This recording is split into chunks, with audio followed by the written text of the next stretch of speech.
If you had seen her that night, you would never have believed what your eyes were witnessing. A young woman, naked, walking boldly under the flickering streetlights of Abuja, her bare feet kissing the cold pavement. The night air whispered through her skin, but she didn't shiver. She didn't hide. She walked with purpose. Motorists slowed down. Pedestrians gasped. Some shouted in shock. Others pulled out their phones to record, but she did not stop. What could make a woman do such a thing? Was she mad? Was she under a spell? Or was she possessed? No, she was about to become a millionaire. This was the final step of the agreement, the ritual that would change her life forever, the price she had to pay for wealth beyond imagination. But how did she get here? How did a once decent, struggling woman find herself on the streets of Abuja, stripped of dignity, chasing money at all costs? Let's go back to the very beginning. Sandra was born in a small village called Uke, deep in the heart of Nasarawa State, Nigeria. The village was quiet, surrounded by tall trees and dusty roads. The houses were mostly built with mud bricks, and the people depended on farming to survive. Sandra's mother, Mama Grace, was a strong woman. She believed in hard work, even though she had nothing. She always told Sandra, "A good name is better than riches. If you work hard, one day God will bless you." But Sandra soon realized that hard work did not always bring money. Her father had died when she was just 5 years old. He was a farmer, and one day, while working on the farm, he collapsed and never got up again. The villagers said it was attack from the enemies, but Sandra's mother believed it was hunger and stress. After his death, life became very hard. Sandra and her mother lived in a small leaking hut. When it rained, water dripped through the roof, soaking their tin mattress. Many nights, they slept hungry because there was no food. But Mama Grace refused to beg. She worked day and night. She woke up before sunrise and went to the farm. She planted maize, cassava, and yam, but their farm was small and they had only one hoe. Sandra, even as a little girl, walked beside her mother. She would carry firewood on her head, fetch water from the stream, and help sell vegetables in the village market. Other children in the village mocked her. "See poor Sandra, always wearing torn clothes. Sandra, do you ever eat meat?" She tried to ignore them, but inside she was angry. One day, Sandra followed her mother to the market to sell cassava. They sat under the hot sun, waiting for buyers. That was when Sandra saw something that changed her life forever. A rich woman drove into the market in a big black SUV. She stepped out, wearing gold earrings, a silk dress, and high heels. The traders rushed to greet her, calling her, "Madam, Madam." She picked some vegetables and brought out crisp naira notes from her purse. She did not even bargain, she just paid. Sandra's mouth fell open. She turned to her mother. "Mama, how do people get rich?" Mama Grace smiled sadly. "Some work hard, my daughter. Some have luck. Some do things you can't imagine." That day, Sandra made a promise to herself. "I must escape this poverty by any means necessary." Sandra and her mother continued struggling. Years passed, and Sandra grew into a beautiful young woman. She was tall, with smooth dark skin and big bright eyes. But poverty did not leave them. Even though life was hard, Sandra never gave up on school. She attended Uke Community Secondary School, where she walked 5 kilometers every day just to attend classes. She had only 2 school uniforms, and when one got dirty, she washed it at night and wore the second one the next day. Her slippers were always worn out, but she kept going. Despite all this, Sandra was intelligent. She always come first or second in her class, and her teachers loved her. Her dream was to become a lawyer so she could fight for poor people like her mother. But there was a big problem: no money for university. The year Sandra finished secondary school, she ran home with excitement. She had checked her WAEC results and she had passed all her subjects. That night, she sat down with her mother. "Mama, I want to go to university." Mama Grace sighed and looked at her daughter with sadness. "Sandra, I want that too. But where will we get the money?" Sandra kept quiet. She already knew the answer. University fees were too expensive. Registration, textbooks, accommodation, everything cost money. Sandra watched her mates apply for JAMB while she stayed at home, helping her mother on the farm. Days turned into weeks turned into months. She was tired of waiting. One day, she made a decision. "Mama, I will go to Abuja." Mama Grace dropped the pot of soup she was stirring. "Abuja? To do what?" "To work and save money for university, Mama. Many people go to Abuja and find good jobs." Her mother shook her head. "Sandra, city life is not easy. Many girls go there and come back with shame. You are my only child. What if something happens to you?" But Sandra had made up her mind. She was tired of suffering. She was tired of waiting for a miracle.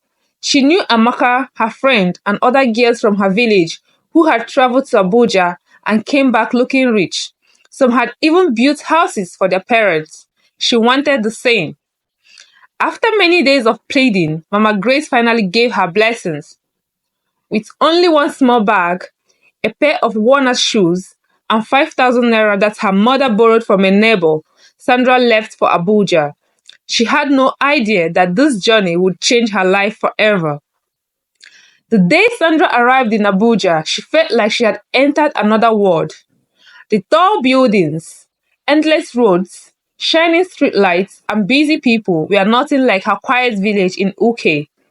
Cars honked, traders shouted, and the air smelled of roasted meat and fuel. Sandra held her small bag tightly as she stepped down from the bus at Otako Motor Park. She had never seen so many people in one place before. Sandra did not know anybody in Abuja. The only address she had was that of Amaka, a girl from her village who had traveled to the city 2 years ago. But people said Amaka was doing well, and she had promised to help Sandra if she ever came to Abuja. With 3,500 naira in her pocket, Sandra hired a taxi and gave the address to the driver. She had no idea that her real suffering was about to begin. When Sandra arrived at Amaka's house in Kubwa, she was shocked. Amaka lived in a tiny one-room apartment with 3 other girls. The room was so small that they all had to sleep on the floor, packed like sardines. But Sandra had no choice. "Don't worry, my dear," Amaka said as she helped Sandra put her bag in a corner. "Very soon, you'll find a job and rent your own place." The next morning, Sandra began job hunting. She walked from street to street, entering shops, supermarkets, and restaurants, begging for any kind of job. "Sorry, no vacancy. We are not hiring now. We only hire people with experience." Everywhere she went, they turned her away. Her feet ached, her stomach growled, and she felt like crying. But she reminded herself why she came to Abuja: to escape poverty. After 3 weeks of searching, she finally got a job as a sales girl in a boutique in Wuse 2. The pay was 15,000 naira per month. It was not much, but she was happy to start somewhere. Sandra woke up at 5 a.m. every morning, squeezed herself into a crowded taxi, and stood on her feet in the shop from morning till night. The madam of the boutique was wicked. "Sandra, stand up. Sandra, why are you sitting? Sandra, why are you looking tired? Do you want to lose your job? Sandra, if you don't meet your sales target today, don't come back tomorrow." Sandra had no choice but to obey. At night, she returned to Amaka's small room, hungry and exhausted. The little money she earned went into transport and food. And after 3 months, she had saved only 3,000 naira. She knew that with this kind of life, she would never be able to pay for university. She needed more money, but how? One night, Amaka returned home smiling and looking fresh. She threw a bundle of 50,000 naira on the floor and laughed. Sandra, you are suffering for nothing, she said, sipping a bottle of cold malt. This Abuja is not for people who want to be holy. If you want money, you must open your eyes. Sandra stared at the money. 50,000 naira in one night? She had worked 3 months and barely saved 3,000 naira. Amaka saw the look on her face and laughed. Relax. I'm not asking you to do what I do. But let me introduce you to a woman. She helps girls find good opportunities. Sandra's heart pounded. She wanted to say no, but then she thought about her life. How long would she suffer like this? Sandra sat on the floor, staring at Amaka's 50,000 naira bundle. Her heart pounded fast. How could one person make so much money in one night? Why she had suffered for 3 months and barely saved anything? Amaka sat on the bed, sipping her cold malt, watching Sandra with a knowing smile. Sandra, Abuja is not for people who want to suffer, she said. You must open your eyes. Sandra swallowed hard. Amaka, what exactly do you do? She asked. Amaka laughed. What do you think? I enjoy myself with big men, and they give me money. I don't even stress myself like you. You wake up at 5 a.m. every day, stand in a shop from morning till night, and at the end of the month, you collect 15,000 naira. Me, I go out in the evening, come back in the morning, and I have 50,000 naira, sometimes even more. Sandra felt hot shame wash over her body. She had always believed in hard work, but here was Amaka, someone who never even finished secondary school, living a better life than her. Amaka leaned forward and lowered her voice. Sandra, I like you, and I don't want you to suffer. I will give you two options. One, she raised her index finger. You can do what I do. You don't have to stand on the roadside like cheap girls. I will introduce you to the right men. They will spoil you with money, take you to big hotels, buy you iPhone, and even pay for your university. Sandra shifted uncomfortably. She had never been with a man before, and the thought of sleeping with strangers terrified her. What is the second option? She asked in a shaky voice. Amaka's eyes twinkled with mischief. I will take you to Queen Mother. Sandra frowned. Who is Queen Mother? Amaka smiled. She's a very powerful woman. She helps girls like us to make money in ways you cannot imagine. But once you meet her, there is no going back. Sandra felt a shiver run down her spine. Something about the way Amaka spoke felt dangerous. What will I have to do? She asked. Amaka laughed. You will find out when you meet her. Sandra hesitated. Her mother had always warned her about quick money, but poverty was suffocating her. When can I meet her? She asked in a whisper. Amaka's smile widened. Tomorrow night. Sandra didn't know that the decision would change her life forever. The next evening, Amaka gave Sandra a short red gown and told her to wear it. Sandra had never worn anything so revealing before, but she had no choice. By 10 p.m., they left the house and took a taxi to a part of Abuja Sandra had never seen before. The streets were quiet, lined with massive houses and expensive cars. The taxi stopped in front of a giant black gate. Amaka pressed a bell, and after a few seconds, the gate slowly opened. Sandra followed her into a large compound where three sleek black SUVs were parked. The house was huge and beautiful, with lights glowing from the windows. Two tall, muscular men in black suits stood at the entrance. They didn't smile. Sandra felt her heart race as they walked in. The air inside smelled of expensive perfume and burning incense. There were beautiful girls everywhere, wearing short dresses, drinking wine and laughing. Some sat on the laps of rich-looking men dressed in fine suits. Sandra held Amaka's hand tightly. Everything felt too strange, too powerful. Then, suddenly, the room fell silent. A woman appeared at the top of the staircase. She was tall, dark-skinned, and elegant, dressed in a long flowing gown made of black silk. Gold jewelry covered her neck and wrist. Her eyes were sharp, and when she looked at Sandra, it felt as if she could see straight into her soul. Amaka bowed slightly. Good evening, Queen Mother. Sandra froze in fear. So this was Queen Mother? The woman slowly walked down the stairs and stood in front of Sandra. She smiled, but the smile didn't reach her eyes. So you are Sandra, she said in a deep, smooth voice. Sandra's throat went dry. Yes, ma. Queen Mother touched Sandra's cheek gently. You are a beautiful girl. I see a bright future for you. She turned to Amaka. Has she agreed? Amaka nodded. She wants to make money, Queen Mother. Queen Mother smiled. Good. Then let's talk. She took Sandra by the hand and led her into a private room. Sandra could feel her heart pounding. She had no idea what she was about to agree to. The room was lavish with white sofas, golden curtains, and a glass table filled with expensive drinks. Queen Mother sat down and crossed her leg. She picked up a cigar, lit it, and took a slow drag before exhaling the smoke. Sandra, let me tell you the truth, she said. This world is not for poor people. Money is the only thing that matters. Sandra sat stiffly, listening. Queen Mother continued.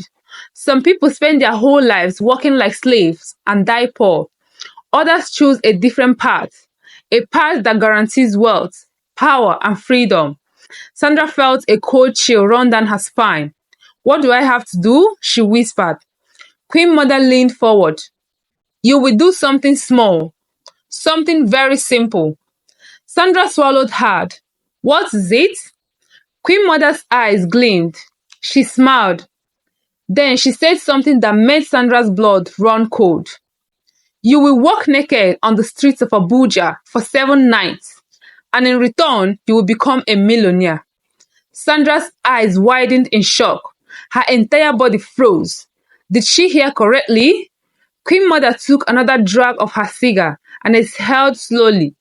Think about it, my dear. 7 nights of shame for a lifetime of wealth. Sandra's hand shook. Her head spun.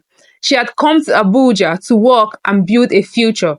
But now, she was sitting in front of a powerful woman who was offering her more money than she had ever dreamed of, at a price she never expected.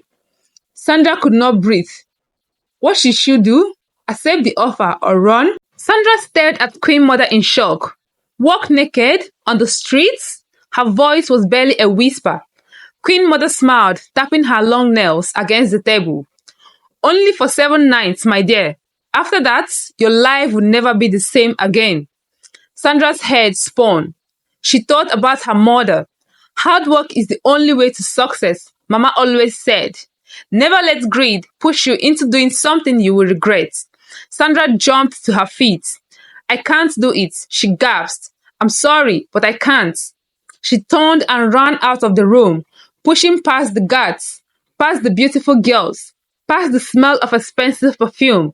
She ran out of Queen Mother's house as fast as her legs could carry her. Amaka chased after her, calling her name, but Sandra didn't stop. She ran into the streets, into the darkness, into the unknown, and she never looked back. Sandra went back to her life of struggle. She continued working at the shop, waking up at 5 a.m., standing for hours, and collecting her 15,000 naira salary at the end of the month. But the thought of what she had refused haunted her every single day. Amaka came home every night with new clothes, expensive perfumes, and words of cash. Sandra, on the other hand, counted her small savings, struggling to pay for food and transport. The heat in Abuja was unbearable, and the stress of the city made her feel like she was suffocating. One night, she lay on her bed staring at the ceiling. The landlord had increased Amaka's rent. Sandra was staying there for free, but she knew she could not stay forever. She felt like a failure. She had come to Abuja to work hard and go to university. But where was the progress? Her mother's words kept ringing in her head, but another voice was beginning to grow louder. No one knows you in Abuja. If you do it, it's only for 7 nights. After that, you will have money, freedom, and a good life. Sandra closed her eyes tightly, trying to silence the voice. But the more she suffered, the louder it became. Until one evening, she made up her mind. She sat up and looked at Amaka. Take me back to Queen Mother, she whispered. Amaka's eyes lit up with excitement. She had been waiting for this moment. Sandra had made her choice. 7 nights of walking naked in exchange for worlds beyond her imagination. But what she didn't know was that this was only the beginning. What happens when the first night arrives? Will she go through with it, or will fear take over? And what price will she truly pay for the riches she desires? Find out in part 2. Please like, subscribe, and turn on notification so you don't miss the next gripping episode. And tell us in the comments, is any amount of money worth this price? Thank you for watching.